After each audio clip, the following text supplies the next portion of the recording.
और made in India BSE star mutual fund special के इस हिस्से में आपकी मुलाकात कराते हैं भाविन मोदी साहब से, जो फाउंडर और सीईओ हैं भाविन मोदी एंड कंपनी के। और बहरूच में 28 साल से भी ज़्यादा समय इनको हो गया है जब भाविन मोदी और कंपनी की इन्होंने यहाँ पर शुरुआत की थी।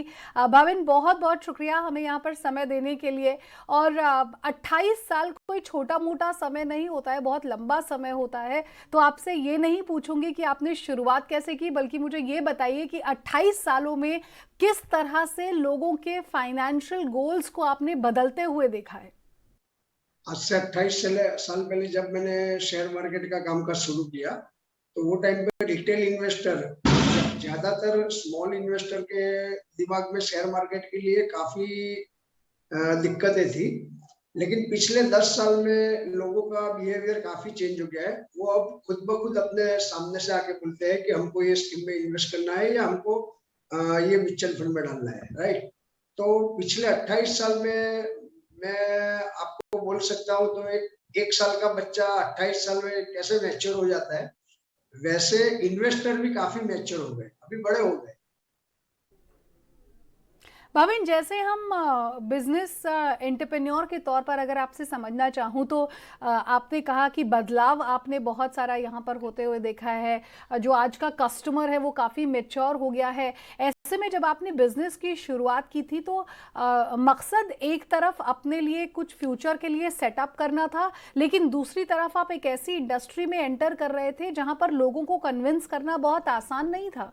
तो किस तरह के चैलेंजेस आपने शुरुआती दौर में फेस किए? शुरुआती दौर में काफी चैलेंजेस थे।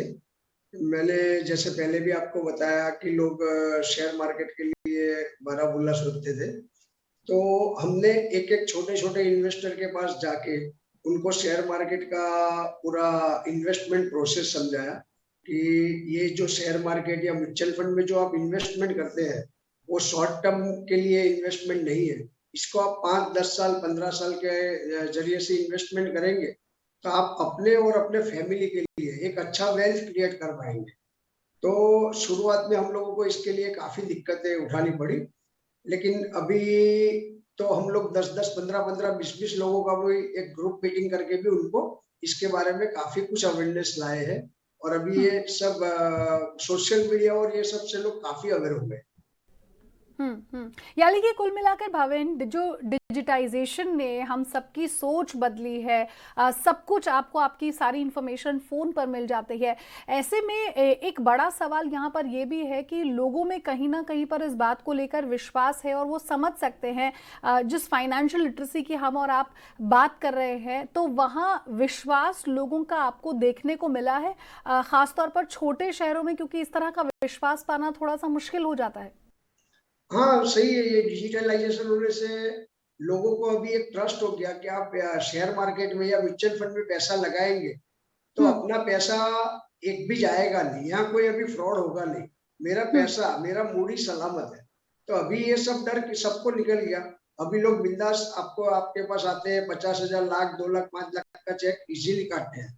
तो आज से 25 साल पहले ये सब डिजिटलाइजेशन नहीं था। तो वो टाइम पे किसी को 50,000 का भी शेयर लेना हो या 50,000 का भी म्यूचुअल फंड लेना हो तो उसको डर लगता था कि ये भाविन भाई रहेंगे, मेरा शेयर मिलेगा नहीं मिलेगा।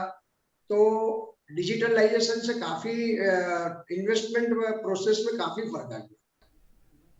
भाविन, 8,000 से भी ज्यादा का कस्टमर बेस है फिलहाल का आपका यहाँ पर, और ये आपके पिछले इतने सालों की मेहनत है जो लोग आप पर विश्वास करते हैं, क्योंकि छोटे शहर में विश्वास के दम पर ही आप अपने बिजनेस को यहाँ पर ग्रो भी करते हैं। 8,000 से लेकर इस नंबर को, इस टारगेट को कितना बढ़ता हुआ देखते हैं आप आने वाले 2 से 3 सालों में? मैं आने वाले 2 से 3 साल में ये इन्वेस्टर बेस मेरा ऑलमोस्ट 12 से 15,000 हो जाएगा। क्योंकि जैसे जैसे लोगों के दिमाग में ये म्यूचुअल फंड के और शेयर मार्केट के प्रति रुचि बढ़ती है, अगर आपने अभी देखा हो तो पिछले 1 साल में 2.5 से 2 करोड़ डीमैट अकाउंट भी नए ओपन हुए हैं। तो लोगों का अभी एफडी और पोस्ट ऑफिस से इन्वेस्टमेंट का ध्यान हटके शेयर मार्केट की तरफ काफी बढ़ गया है। तो मेरा डेफिनेट मानना है कि अगले 2 से 3 साल में 12,000 15,000 क्लाइंट बेस मेरा हो जाएगा। हम्म। और बीएसई स्टार एमएफ ने आपकी मदद यहाँ पर पैंडमिक के दौरान किस तरह से की, क्योंकि उनका भी एक बहुत बड़ा रोल है आपके बिजनेस की ग्रोथ में। बीएससी स्टार एमएफ का आने से एक तो हमको ये हो गया कि पहले हमारा मानो कि दिन का 50 ट्रांजेक्शन है या स्विचिस है या 100 ट्रांजेक्शन है, तो ये सबके लिए हमको हर एक ट्रांजेक्शन फिजिकल मोड में भरना पड़ता था। हर एक हम्म। ट्रांजेक्शन को अलग अलग एएमसी में पहुंचाना पड़ता था। तो हम्म। बीएससी स्टार एमएफ प्लेटफॉर्म आने की वजह से हमको ये सब काम काफी इजी हो गया। आज हम चाहे दिन का 100 ट्रांजेक्शन, 200, 500, 1000 ट्रांजेक्शन भी मैं आज easily with in one window के थ्रू में कोई भी एएमसी का कर सकता हूँ। आज हम्म। की डेट में मैं आपको बोलूँ तो अगर मेरा कोई क्लाइंट दुनिया के कौन से भी कोने में है, ऑस्ट्रेलिया है, न्यूजीलैंड है, अमेरिका है, कहीं भी है, और उसके पास नेट बैंकिंग है इंडिया का, तो मैं उसको सीधा 2 मिनट में उसको लिंक भेज के पूरा वैसा इधर आ जाता है। तो बीएससी स्टार एमएफ के आने से वजह से हम लोगों का ट्रांजेक्शन और प्रोसेस टाइम जो था वो काफी अभी सेव हो गया।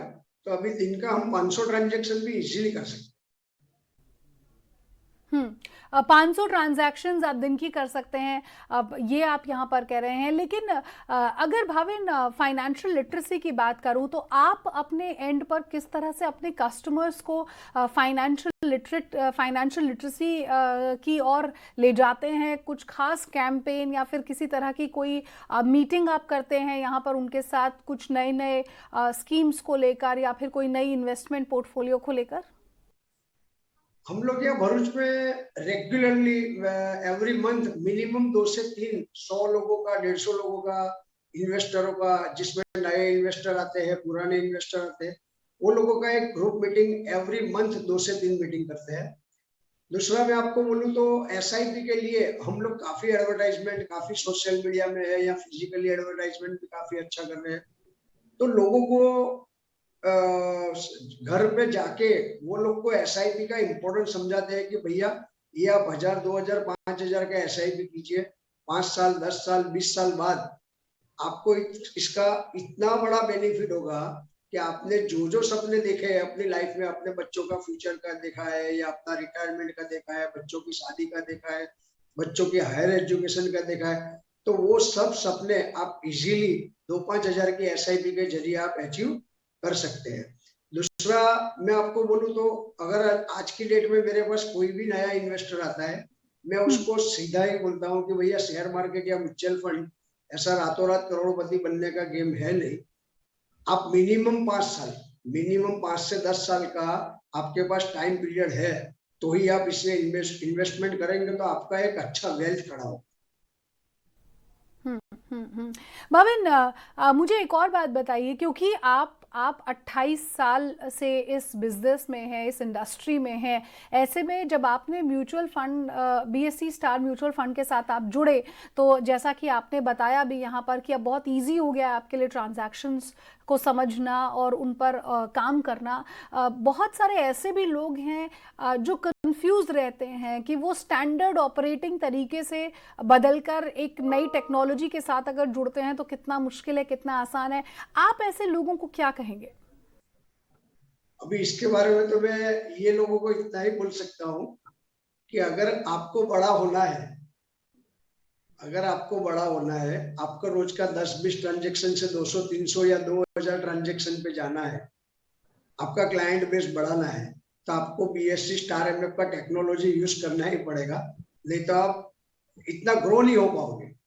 क्योंकि मैं देखता हूँ कि 5 साल पहले मैं रोज का 20-30 ट्रांजेक्शन में मेरे ऑफिस के 5-6 स्टाफ पूरा उसमें लगा रहता था।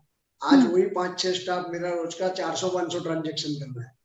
तो पिछले 5 साल में मैं भी पांच टाइम बड़ा हो गया।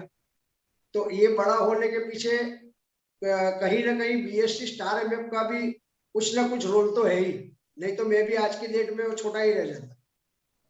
तो वो लोग को भी अगर बड़ा होना है तो उसको बीएससी स्टार एमएफ आज नहीं तो कल उसको लेना तो पड़ेगा ही। और भाविन, अगर बिजनेस पॉइंट ऑफ व्यू से समझना चाहूँ, एंटरप्रेन्योरल पॉइंट ऑफ व्यू से समझना चाहूँ, तो छोटे शहरों में किस तरह के चैलेंजेस आते हैं और कैसे उन चैलेंजेस से पार पा सकते हैं, ये आप हमारे दर्शकों को बताइए। क्योंकि हमने बहुत सारे स्टार्टअप्स को आज की तारीख में छोटे शहरों से ही बढ़ते हुए देखा है, लोगों को अपना बिजनेस करते हुए देखा है। तो क्या मूल मंत्र है ऐसा कि आपका बिजनेस तरक्की करे, आप जीवन में तरक्की करें? आप क्या सलाह देना चाहेंगे? मैं वो सबको एक ही सलाह दूंगा कि आप रोज रोज नए नए क्लाइंट को मिलिए, नए नए क्लाइंट को अपना ये म्यूचुअल फंड का या किसी भी आपको जो भी प्रोडक्ट सेल करते हो वो प्रोडक्ट के बारे में उनको बताइए, उनके लिए अवेयरनेस प्रोग्राम कुछ ना कुछ कीजिए। क्लाइंट को कोई ना कोई तरीके से आप एंगेज रखेंगे तो आपका बिजनेस दिन ब दिन बढ़ता ही जाएगा। तो यानी कि कुल मिलाकर बीएसई स्टार एमएफ के साथ अगर आप जुड़ते हैं तो आपके बिजनेस की ग्रोथ को भी मदद मिलती है, आप ये कहना चाहेंगे? 100%। आप कैसे, मुझे बताइए कि कैसे आप इस चीज को देखते हैं आने वाले सालों में कि और लोगों को समझ में आए, बेहतर तरीके से वो समझें, ताकि शहरों में हमने फाइनेंशियल लिटरेसी की बढ़त देखी है, लेकिन गांवों में या फिर टियर 2 टियर 3 शहरों में महिलाएं जो हैं वो कहीं ना कहीं पर थोड़ा पीछे रह जाती हैं। इसीलिए अभी ये जो 8 मार्च को हमने वुमेन्स डे किया, तो हम लोग every year women's day celebrate करते हैं। ऑलमोस्ट 200 से 250 वुमेन्स को इनवाइट करते हैं, उनको पूरा कैसे आप सेविंग करते हो और वो सेविंग को आप कैसे इन्वेस्टमेंट करके मैक्सिमम रिटर्न पाके और वो रिटर्न के लिए आपको कोई रिस्क लेना नहीं है, तो विदाउट रिस्क आप अच्छा गेन कैसे कर पाते हैं, इसके लिए हम day to day awareness programme करते रहते हैं। ठीक है, ठीक है। शुक्रिया भाविन, हमारे साथ यहाँ पर जुड़ने के लिए, अपनी एंटरप्रेन्योरल जर्नी हमारे दर्शकों को बताने के लिए। और हम एक बार फिर से अपने दर्शकों को बता दें कि भरूच जैसे छोटे से शहर से भाविन यहाँ पर आते हैं, लेकिन 8000 से भी बड़ा उनका कस्टमर बेस है और दुनिया के अलग अलग शहरों से इनके कस्टमर्स जो हैं वो इनके साथ यहाँ पर टेक्नोलॉजी की मदद से जुड़े रहते हैं। शुक्रिया Bhavin. Thank you, thank you. तो made in India BSE star mutual fund special में फिलहाल आज के लिए इतना ही। दीजिए इजाजत और आप देखते रहिए ईटी नाउ स्वदेश। नमस्कार।